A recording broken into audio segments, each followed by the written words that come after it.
হিমালয়ের কোলে অবস্থিত নেপাল ও চীন সীমান্তে ঘনিয়ে আসছে বড় ধরনের প্রাকৃতিক বিপর্যয়। গত বুধবারের আকস্মিক বন্যায় ইতিমধ্যেই ৩৫০-র বেশি মানুষ প্রাণ হারিয়েছেন, নিখোঁজ অন্তত ১,০০০।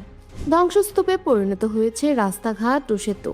কিন্তু এই মর্মান্তিক ট্র্যাজেডির ক্ষত শুকাতে না শুকাতেই এবার আরও বড় বিপর্যয়ের চরম সতর্কতা জারি করা হয়েছে।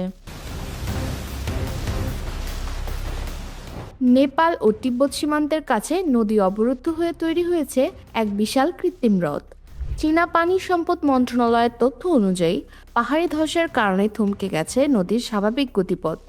বর্তমানে এই হ্রদে প্রায় ২০ লাখ ঘনমিটার পানি আটকে আছে। আশঙ্কার বিষয় হলো আগামী ৩ দিনে এতে আরও প্রায় ৩০ লাখ ঘনমিটার পানি যুক্ত হওয়ার সম্ভাবনা রয়েছে। অর্থাৎ প্রায় ৫০ লাখ ঘনমিটার পানির একটি বিশাল প্রসংহার তৈরি হয়ে আছে উজানে। হিমালয় অঞ্চলের পরিবেশ ও জলবায়ু গবেষণা সংস্থা ইসিমোড সতর্ক করে জানিয়েছে, উজান অংশে এখনও একটি বড় প্রাকৃতিক বাধা আটকে আছে। গত বুধবার নেপালের রাসুয়া জেলায় ভোটেকেশি নদীতে যে আকস্মিক বন্যা দেখা দেয়, তার পেছনে লেন্টে খোলার বরফ ধস বা হিমবাহ ধসকে দায়ী করা হচ্ছে। প্রায় ৩০ মিনিটের মধ্যে নদ নদীর পানির স্তর ৯ মিটার পর্যন্ত বেড়ে যায়, যা প্রমাণ করে উজান থেকে কতটা ভয়াবহ ধ্বংসাবশেষ নেমে এসেছিল।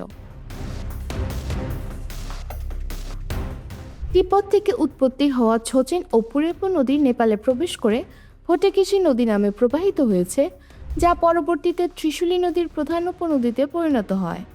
উজান তিব্বতে জমে থাকা হ্রদটি যদি ভেঙে পড়ে, তবে ভাটির দিকে মুহূর্তেই ধেয়ে আসবে অভূতপূর্ব জলোচ্ছ্বাস।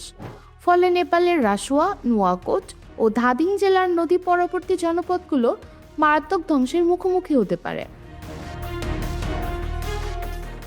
ইতিমধ্যেই নেপাল ও চীন সরকার সীমান্ত এলাকা এবং জিলং বন্দরের বাসিন্দাদের নিরাপদ স্থানে সরিয়ে নিয়ে যাওয়ার নির্দেশ দিয়েছে। সড়কগুলোতে সীমিত করা হয়েছে যানবাহন চলাচল। চীন হ্রদের পানির গতি প্রকৃতি পর্যবেক্ষণ করতে কৃত্রিম ফ্ল্যাশ ফ্লাড মডেল তৈরি করেছে। তবে বরফাবৃত পাহাড় অঞ্চলের এই আকস্মিক পরিবর্তন গোটা হিমালয় অববাহিকার জলবায়ু ঝুঁকিকে নতুন করে সামনে এনে দিল।